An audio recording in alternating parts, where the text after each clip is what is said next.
Hoy entonces trataremos nuestra siguiente clase de lípidos. En la clase anterior habíamos comentado acerca de la síntesis del colesterol. Hoy entonces vamos a comentar acerca de los mecanismos de regulación de esa síntesis de colesterol. Entonces fíjense un detallito acá. La enzima regulatoria, como hemos mencionado, es la hidroximetilglutarilcoenzima A reductasa. Esa enzima es esta que ustedes miran acá, como estamos mencionando. Esta enzima, lo interesante es que, al igual que las otras que regulamos el metabolismo, ella se regula cuando es fosforilada o desfosforilada. Y como ustedes recordarán, las hormonas que producen fosforilación es básicamente el glucagón, esto que ustedes miran acá, y la noradrenalina. ¿Qué hacen entonces? Ellos promocionan la actividad de la sinasa a través del AMP cíclico. Entonces, finalmente, la hidroximetilglutarilcoenzima reductasa, esta que está aquí, es fosforilada. Solo que fosforilada es inactiva. Entonces, nosotros podemos decir que el glucagón tiene la síntesis del colesterol, pero la insulina, miren cómo está aquí, ellos activan a la proteína fosfatasa a este nivel y también hacen entonces ahora que la actividad de la enzima reductasa sinasa pase a su forma inactiva. Como consecuencia, la hidroximetilglutarilcoenzima reductasa se mantiene desfosforilada y activa.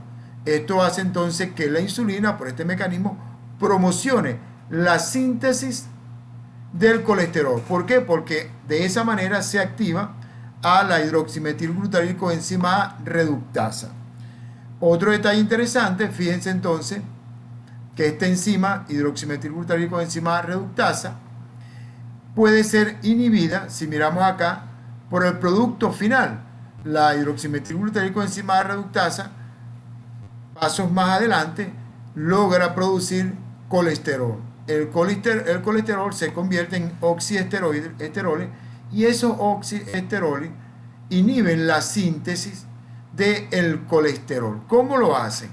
Bueno, sencillamente ellos producen una represión del gen de la hidroximetilglutarilcoenzima reductasa y de esta manera, por mecanismo de regulación enzimático, se disminuye la cantidad de enzima y de esa manera se disminuye la cantidad de colesterol que se pueda producir. Entonces un mecanismo, en este caso, de represión. Y el otro mecanismo, lo hemos dicho, es por modificación covalente, por fosforilación y desfosforilación de esta enzima. Entonces fíjense, el otro detalle aquí tienen la insulina, que habíamos mencionado arriba, también activa a la proteína fosfatasa. Y de esta manera, entonces, la enzima hidroximetilglutarilcoenzima reductasa, que estaba fosforilada, es desfosforilada y se promociona la actividad de la hidroximetilglutarilcoenzima reductasa.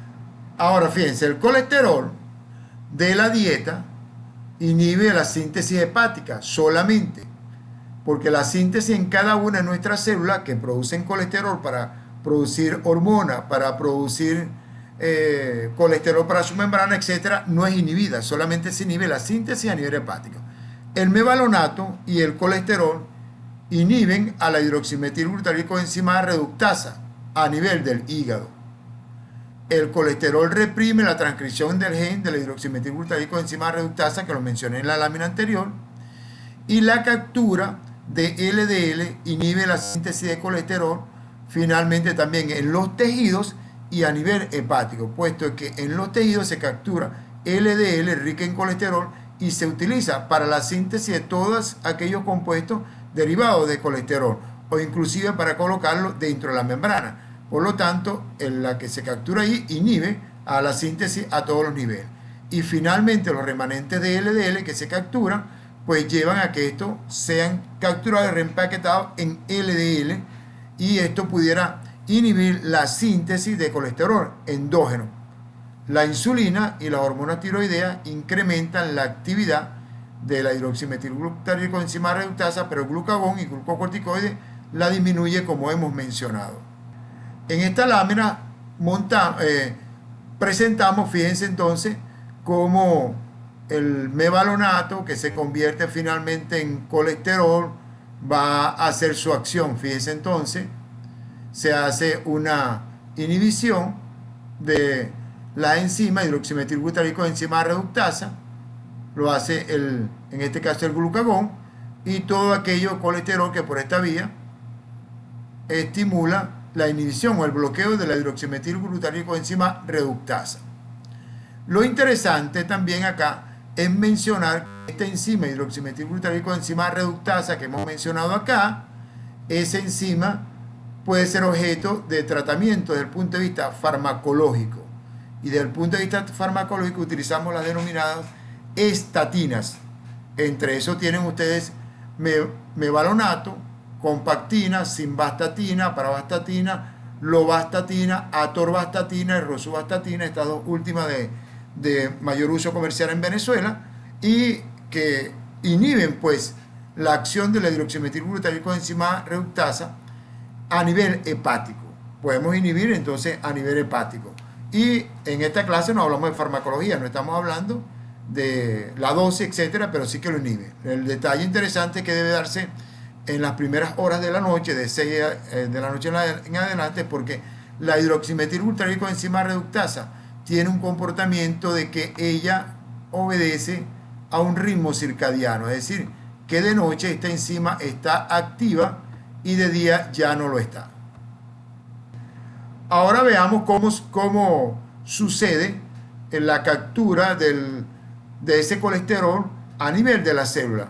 El LDL, esta lipoproteína que se denomina lipoproteína de baja densidad, proviene de las VLDL, lipoproteína de muy baja densidad, que por un proceso que mostraremos más adelante, pues se convierte en LDL.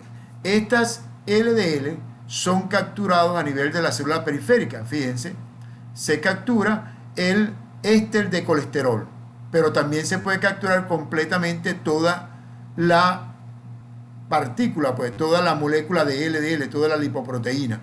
En ambos casos, fíjense, se le puede, si le extraemos los ésteres de colesterol, o sea, colesterol esterificado, pues sencillamente eso van a una vesícula, la vesícula lo lleva acá, fíjense cómo estaban los lisosomas, y finalmente se vuelve colesterol y pasa a la reserva de colesterol sin esterificar. Ya aquí le hemos quitado el ácido graso que está esterificado en la posición 3 de ese colesterol.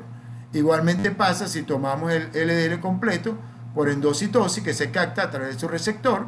Esto se desesterifica, se le rompe el éster, se le saca y va a los depósitos de colesterol. Ese dato es importante. También se puede capturar colesterol sin esterificar de la LDL y de la VLDL, lipoproteína de muy baja densidad. Se captura y va a los depósitos de colesterol. ¿Qué va a pasar cuando la célula requiere, por ejemplo, colesterol esterificado? Pues sencillamente utiliza a esta enzima que se denomina acilcolesterol aciltransferasa. Acilcolesterol aciltransferasa, o denominado AK. Esta enzima esterifica al colesterol en la posición 3 que hemos mencionado para ser utilizado como colesterol esterificado dentro de la célula, ya sea que se vaya a colocar a la membrana o lo que vaya a hacer, o vaya a hacer una función de formar hormona, etc.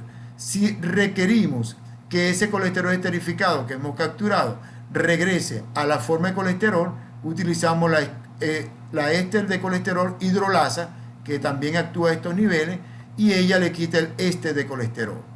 También en la célula nosotros podemos sintetizar colesterol a partir de otros compuestos, como es el caso de la captura de acetilcoenzima A, o que se capture glucosa, haga glucólisis, se produzca acetilcoenzima A y se condense en moléculas para producir colesterol endógeno, síntesis de colesterol. ¿Cuándo sucede esta síntesis? Cuando nosotros en un momento determinado no estamos ingiriendo colesterol y la célula necesita colesterol, que hace entonces sintetiza la cantidad de colesterol que requiere y lo pasa a los depósitos de colesterol sin esterificar para ser utilizado en el momento que lo requiere. Entonces podemos hacer síntesis de colesterol. Ahora, la propia síntesis de colesterol puede actuar inhibiendo a su propia síntesis cuando los depósitos están ya elevados y son suficientes. Ese dato es importante. El otro detalle interesante es que hemos mencionado la K-acilcolesterol aciltransferasa, que actúa intracelular, pero el colesterol que está dentro de la célula pasa a la membrana, a formar parte de la membrana, y allí puede ser extraído por esta lipoproteína que se denomina lipoproteína de alta densidad, HDL, esta que miramos acá. Esta lipoproteína naciente sale como un pequeño saco aplastado y por acción de esta apoproteína A1 activa a esta otra enzima que se denomina lecitin-colesterol aciltransferasa. ¿Qué hace esta enzima? Básicamente lo que hace la K, solo que lo hace en la lipoproteína, en la HDL específicamente, para esterificar este colesterol que está en la membrana, lo esterifica y lo pasa al interior de la HDL, es decir, que toma colesterol de la célula, toma colesterol de otras lipoproteínas, lo esterifica y luego lo transporta al hígado por diversas vías que vamos a mencionar. Y de esta manera, esta lipoproteína que estaba como una bolsa virtual se va llenando, formando un pequeño saquito o glóbulo de lípido y puede transportarse esto al hígado. Previamente, nosotros podemos decir que el inicio de las HDL sería HDL1, luego ella se transforma en HDL2, que transfiere la gran cantidad de colesterol al hígado, y el remanente de HDL2 se transforma en HDL3, que contiene y que puede seguir percibiendo y trayendo colesterol del tejido periférico. Fíjense entonces, la LDL es capturada en el tejido extrahepático y su remanente en el hígado, y la otra parte, la mayor parte del colesterol se encuentra se encuentra sin esterificar. Y las proteínas, esto sucede en el plasma, la proteína de transferencia de este colesterol asociado al HDL en el plasma facilita la transferencia de éster de colesterol desde HDL a otras lipoproteínas a cambio de triglicéridos y reduce la inhibición del producto de la actividad de la LK en la HDL2. Esto significa entonces que esta LK puede finalmente extraer colesterol del tejido periférico y colesterol no esterificado, o sea, colesterol libre de otras lipoproteínas. Lo esterifica y se lo regresa para que lo lleve al hígado. Ahora veamos esta lámina para que podamos entender qué pasa con el metabolismo del colesterol, el transporte de colesterol entre el hígado y los tejidos. Vamos entonces a mencionar que, fíjense, dentro del hígado se sintetizan varias lipoproteínas, o mejor dicho, la lipoproteína VLD, la lipoproteína de alta densidad. Entonces vamos a enfocar esto desde el punto de vista del colesterol endógeno que podemos sintetizar y el colesterol que podemos obtener de la dieta. Si miramos el de la dieta, vamos a ver entonces que ingerimos colesterol, aproximadamente 0,4 gramos por día, 400 miligramos, más o menos, podemos ingerir más.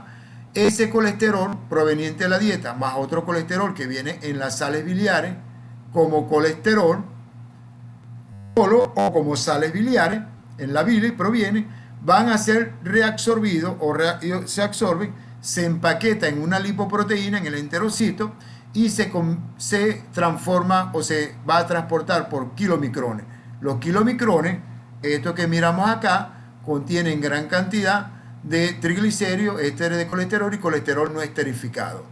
Esto va por el conducto quilífero, llega al sistema sanguíneo general a través de la vena ácido y la subclavia izquierda y entrega colesterol, entrega triglicéridos a los tejidos periféricos para que pueda entregar el gran contenido de triglicéridos. Actúa una enzima que se llama lipoproteína lipasa, esta que ustedes miran aquí. Lipoproteína lipasa permite extraer gran contenido de ácidos grasos y lo lleva al tejido periférico. Bueno, una vez que ellos reparten toda esa cantidad básicamente de triglicéridos, pues entonces queda lo que se denomina un remanente de kilomicrón. Ese remanente de kilomicrón ya tiene menos cantidad de triglicéridos, tiene ésteres de colesterol, ahora en proporción mayor y colesterol, y van a ser capturados a nivel del hígado por un receptor de kilomicrón y donde se requiere la ApoE, que ya hablaremos ApoE, que permite su captura y también a través de un receptor que le permite la captura a través de la ApoB100 que también contiene esas lipoproteínas remanentes, es decir, kilomicrones remanentes, contienen gran cantidad de colesterol, van a ser catabolizadas dentro del hígado y su carga de colesterol que tienen, más el colesterol que pueda sintetizar vía endógena, porque usted está consumiendo gran cantidad de carbohidratos o de lípidos, ellos toman ese gran contenido de colesterol que ya tienen, el remanente más el sintetizado endógenamente, le agregan triglicéridos y forman una lipoproteína que se denomina lipoproteína de muy baja densidad, VLDL. Esta que ustedes miran acá y que vamos a seguir esta trayectoria, aquí está, VLDL. La VLDL es una lipoproteína que contiene triglicéridos, ésteres de colesterol y colesterol. Esa lipoproteína, para que pueda actuar, se le transfiere una ApoC y una ApoE. La ApoC activa a la lipoproteína lipasa para que pueda descargar su triglicéridos y la ApoE le permite ser capturados los remanentes cuando van al hígado.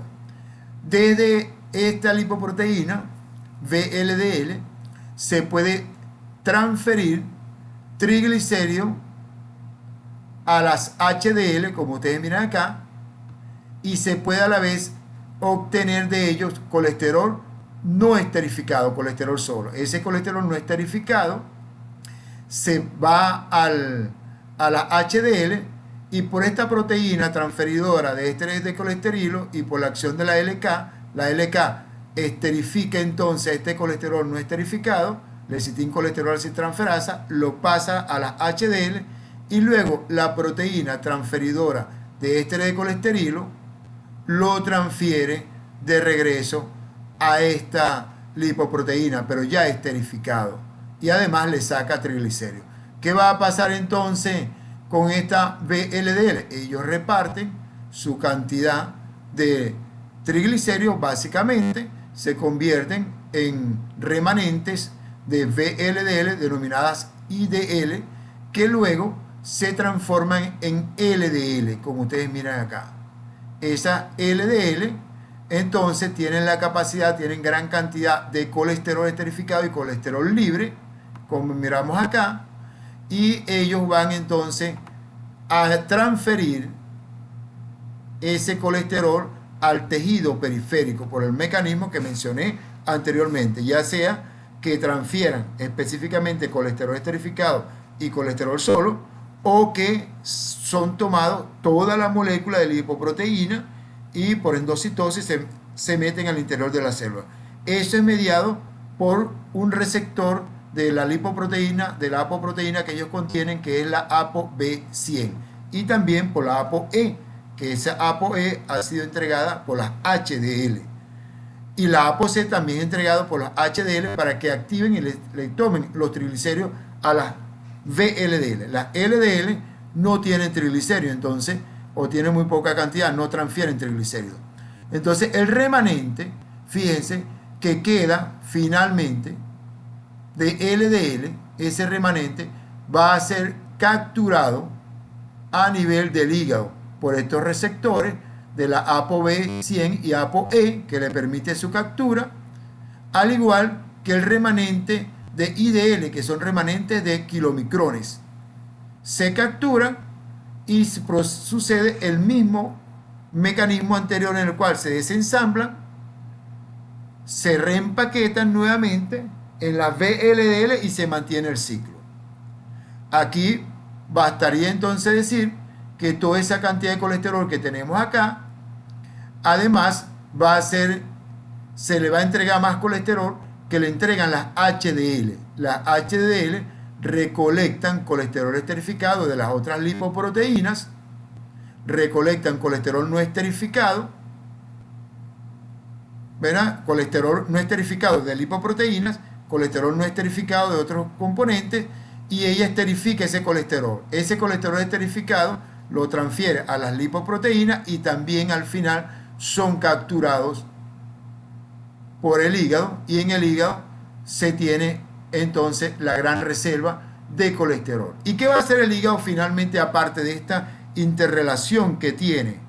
Bueno, entonces fíjense, vamos a precisar unos detalles aquí. La proteína transferidora de ésteres de colesterol facilita la transferencia de ésteres de colesterol y triglicéridos desde HDL a otras lipoproteínas. Es lo que hemos visto acá.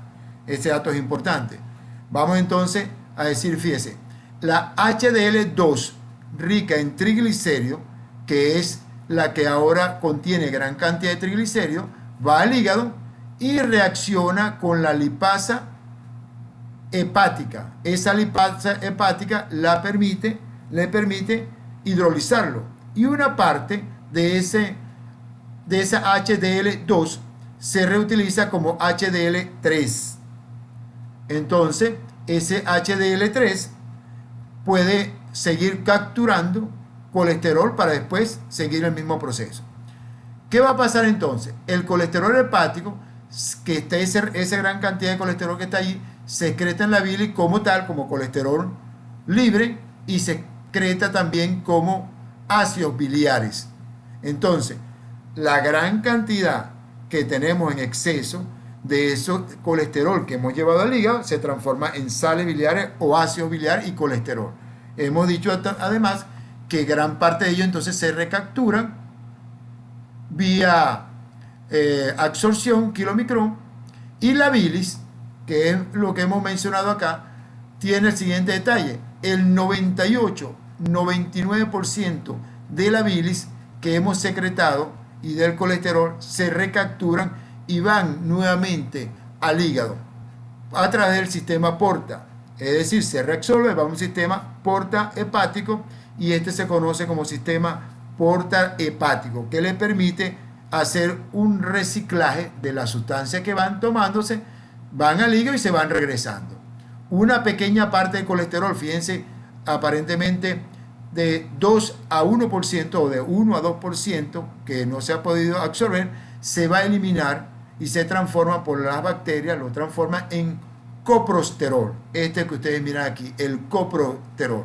Ahora, nosotros podemos aumentar la eliminación del colesterol vía ese si consumimos gran cantidad de fibra. Las fibras pueden fijar a las sales biliares, y en vez de reabsorberse el 98-99%, dependiendo de la cantidad de fibra que usted ingiera, pues puede aumentar la eliminación de colesterol vía bilis fijada a la fibra. Puede ser 10-20%, y de esa manera usted puede disminuir la cantidad de colesterol que se está reabsorbiendo. Si usted disminuye la ingesta de colesterol, pues usted obviamente va a disminuir la cantidad que va a proporcionar al hígado. Si usted aumenta la eliminación, también lo puede hacer.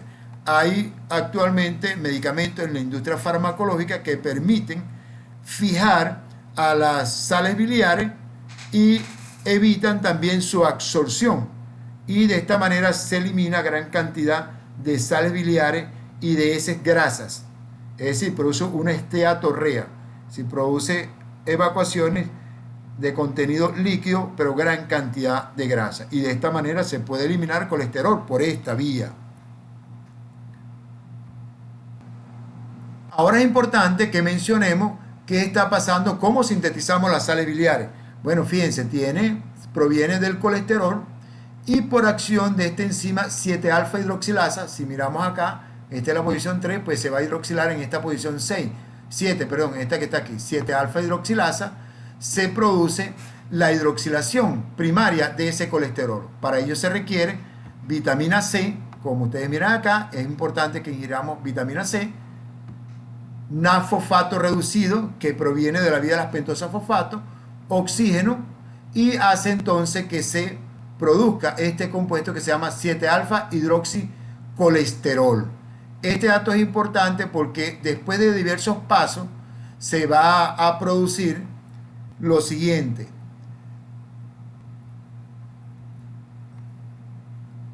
se va a producir estos dos ácidos grasos, perdón, estos dos sales biliares o ácidos biliares primarios, que es el queno desoxicólico y el ácido cólico, sal biliar tipo cólico y queno desoxicólico. Estos se van a sintetizar ambas vías con reacciones de hidroxilación, acortamiento de la cadena lateral. Esto es lo que tenían acá. Si lo miramos acá, hay diversas vías de hidroxilación, acortamiento de esta cadena que tenemos acá, y se requiere para ello fosfato reducido también. Hay liberación de propionir, que es una molécula de 3 carbonos que se va a utilizar en otras rutas, y de esta manera se hace un acortamiento, entonces hidroxilación de la molécula de colesterol, acortamiento de la cadena lateral, y hay una saturación del núcleo esteroideo. Si miramos acá, este núcleo esteroideo tiene una insaturación acá, pero vemos entonces que en el queno desoxicólico y en el cólico no hay saturaciones, o sea, no hay insaturaciones, y por lo tanto se ha producido este efecto que nosotros tenemos. Los siguientes derivados, fíjense, del queno desoxicólico y ácido cólico, que son los dos primarios que tenemos, después hay otros primarios, ellos van a ser sujetos, se va a hacer la siguiente: los ácidos biliares primarios ingresan a la bilis como conjugados de glicina, van a ser conjugados y se van a conjugar con la glicina y con la taurina, glicina acá y taurina acá. No solamente el ácido cólico, también el ácido queno desoxicólico, solo que no se muestra aquí. ¿Y dónde se realiza eso? Se realiza en los peroxisomas y se produce, por ejemplo, ácido taurocólico en el caso de cólico, y aquí sería ácido queno-taurocólico, queno desoxitaurocólico, y aquí sería el ácido glucocólico que tenemos aquí, ácido glucocólico. Esto que estamos acá también se produce en estos ácidos. Estos serían los ácidos, los ácidos biliares primarios. Debido a que en la bilis hay gran cantidad de sales, estos ácidos se les pega una molécula de sal y se llaman sales biliares, y de ahí es que se dice sinónimo sales biliares o ácidos biliares. Finalmente, una vez que están en la bilis, se pueden hacer una desconjugación, 7-alfa hidroxilación, una desconjugación a ese nivel, y se produce ácido desoxicólico y ácido litocólico, que son productos ya que siguen en ese, pueden ser absorbidos o pueden ser eliminados dependiendo de lo que hemos dicho anteriormente. Esto es el mecanismo entonces de formación de la bilis y sus metabolitos primarios y secundarios que permiten su excreción. Miren aquí que el 98-99% de los ácidos biliares se absorben en el ilio, regresando al hígado por la circulación enterohepática. En esta lámina vemos la circulación enterohepática del momento en que el conducto biliar común se lleva al intestino y luego se reabsorbe gran cantidad de ello en el ilio, el 98-99%.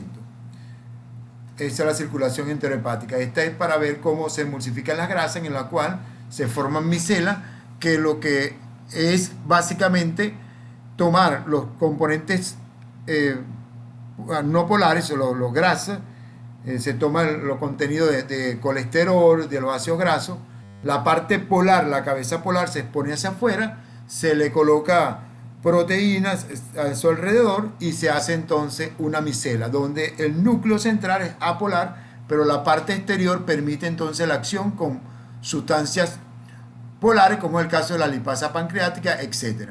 Se hace digestión y se puede absorber entonces estos componentes. Vamos a seguir hablando del destino del colesterol, y fíjense que el colesterol que está dentro de la célula, lo hemos mencionado, que está colesterol libre, se puede transformar en colesterol esterificado en la posición 3 por la acilcolesterol aciltransferasa. En el plasma se extrae el colesterol libre y se esterifica por la LK, lecitilcolesterol aciltransferasa. En este caso vamos a hablar de la síntesis de pregnenolona, que es un compuesto que sirve para dar síntesis a otros compuestos de tipo hormonas, y que son las denominadas hormonas esteroideas, que juegan un papel importante en la regulación del metabolismo. Fíjense entonces, en esos tejidos donde se realiza, se toma colesterol y por acción, una serie de funciones, este colesterol va a ser transformado y donde se requiere NAD-fosfato reducido, que hemos mencionado que está en los procesos de síntesis, pues se hacen las reducciones de esa molécula de colesterol, se hacen las respectivas modificaciones y finalmente se produce pregnenolona, esto que ustedes ven acá, que es el precursor de una serie de hormonas denominadas hormonas esteroideas. Esto se transforma, por ejemplo, en progesterona. Y la progesterona, por diversas rutas metabólicas, puede dar origen al cortisol, a la corticosterona, que tiene acción mineralocorticoide, y testosterona, que son las hormonas de tipo sexual. Fíjense, desde el punto de vista cuando hace acción de cortisol, de glucocorticoide, estos tienen acción, además de hacer acciones, entre otras antiinflamatorias, afectan el metabolismo. Por eso se denominan glucocorticoides. Entonces, ellos afectan el metabolismo de las proteínas, de los carbohidratos y de los lípidos. Pero también actúan a nivel del sistema inmunológico, lo suprimen, la respuesta inmunológica, actúan disminuyendo el proceso inflamatorio y los procesos alérgicos. Eso ellos bloquean todo el sistema inmunológico. Por supuesto, disminuyen la reacción inmunológica que tiene el individuo contra muchos elementos que nos están atacando. Sin embargo, debe tenerse cuidado porque si inhibimos a la respuesta inflamatoria ante un proceso viral o ante un proceso bacteriano, pues esto puede ser grave y terminar de atarle las manos al sistema inmunológico y nos puede hacer que nuestro paciente fallezca. Otra de las rutas que tiene esto, la progesterona, es formar los corticosteroides, que tienen acción mineralocorticoide. Se transforman finalmente en aldosterona con su acción mineralocorticoide, cuya acción fundamental es, pudiéramos decir, retener agua y sal en el riñón. Fíjense, ellos regulan la reabsorción de sodio, de potasio, de cloro y de bicarbonato en el riñón y de agua. Retienen gran cantidad de sodio, gran cantidad de cloro y con ello una gran cantidad de agua. Y el paciente comienza a depositar mayor volumen, aumentar el volumen, aumentan la presión arterial, ese dato es importante, y pueden traer trastorno en el sistema cardiovascular de nuestro paciente. Debe tenerse mucho cuidado en el uso farmacológico de estas medicinas en el contexto de las enfermedades cardiovasculares como una insuficiencia cardíaca, también en el contexto de lesiones de tipo o alteraciones a nivel hepático, o sea, daño hepático. Otro de lo que sigue la progesterona sería la testosterona. Esa testosterona es la hormona sexual masculina, pero también por diversos mecanismos se transforma en estradiol. Y ellos permiten, esas son las hormonas sexuales masculina y femenina, influencian secundariamente los cambios de las características secundarias sexuales, la diferenciación sexual tanto en hombres como en mujeres, y regula la reproducción femenina, el ciclo menstrual, etc. Ese dato es importante y siempre hago mención que el uso de testosterona en el hombre, que a veces lo está usando para que aumentar la masa muscular, recuérdense que también al final se puede convertir en estradiol y en vez de tener un efecto masculinizante, se puede derivar un efecto feminizante. Entonces, importante tomarlo en cuenta. Mencionemos algunos detalles que son importantes, como es el ritmo circadiano y colesterol.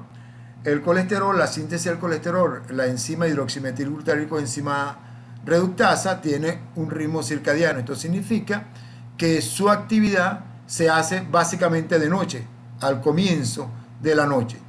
Entonces ellos, a partir de las 6 de la tarde, por mencionar una hora, comienzan su actividad y dura las primeras 6 horas de la noche. De tal manera que si queremos inhibir a esta enzima con las denominadas estatinas, tenemos que darla de noche, porque si no, no vamos a poder hacer nada. Recuerden entonces que las estatinas, eso que hemos mencionado en los inhibidores, solamente inhiben a la hidroximetilglutarico enzima reductasa hepática, no en los tejidos. Y entonces tenemos que ubicarnos en este horario. Entonces, después del amanecer ya no tienen actividad o muy poca actividad y es importante entonces que la podamos inhibir en el momento que ella está activa. La vida media de esta enzima es corta. Hablemos sucintamente algunos detalles de la aterogénesis. Esto se produce cuando hay un desbalance en la cantidad de colesterol circulante en LDL en nuestro organismo y la capacidad que tenemos para metabolizarlo.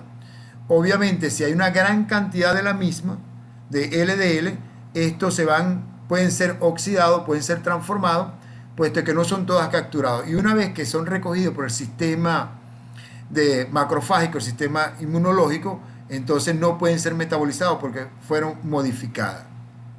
¿Cómo también se puede producir esto? Si tenemos una alteración en los receptores de las LDL que no puedan capturar la LDL, estas se mantienen elevadas. O si tenemos una alteración en la apoproteína B100, donde también se puede ver, no se pueden unir a los receptores y también se mantienen elevadas. Entonces puede haber un defecto hereditario del receptor o en la apoproteína B100. También en dietas ricas de colesterol y ácidos grasos saturados. Bueno, esta fijación de este LDL por los proteoglucanos en la matriz extracelular arterial se van depositando, se produce lesiones oxidativas de estas lipoproteínas, de su colesterol, de su epoxio, etc. Aquí tienen los receptores donde se pueden tomar cuando están buenos y se pueden producir entonces, vamos a ver más adelante, fíjense entonces aquí, se toma entonces gran cantidad de LDL plasmático elevado y modificado, se están oxidados, son tomados por los macrófagos no lo pueden digerir, no lo pueden hidrolizar y lo que hacen convertirse prácticamente en un depósito de LDL modificado. Ellas mueren dentro del vaso sanguíneo y forman una estría grasa. Se produce una lesión endotelial, si hay una lesión endotelial viene adherencia plaquetaria, se liberan factores de crecimiento y de proliferación plaquetaria y hay proliferación celular. Y finalmente entonces se hace un proceso de cicatrización y el vaso sanguíneo comienza a crecer en su luz, el lumen comienza a crecer. Fíjense, aquí lo tienen, vean lo que está pasando. Esta es una pared que se puede decir todavía normal, pero en la medida que se vaya acumulando, los macrófagos vayan tomando ese LDL modificado y forman las células espumosas o squamous cell, se van depositando y fíjense, llega un momento determinado que puede romperse esa placa que está aquí. Si se rompe, se produce una oclusión del vaso sanguíneo y por supuesto no hay flujo sanguíneo hacia la parte distal de este vaso. Si está en corazón, se produce un infarto al miocardio. Si está en cerebro, se produce infarto cerebral. Si está en el mesentérico, se produce infarto mesentérico. O donde está distalmente va a producir un infarto. En los miembros inferiores produce una necrosis o una gangrena seca.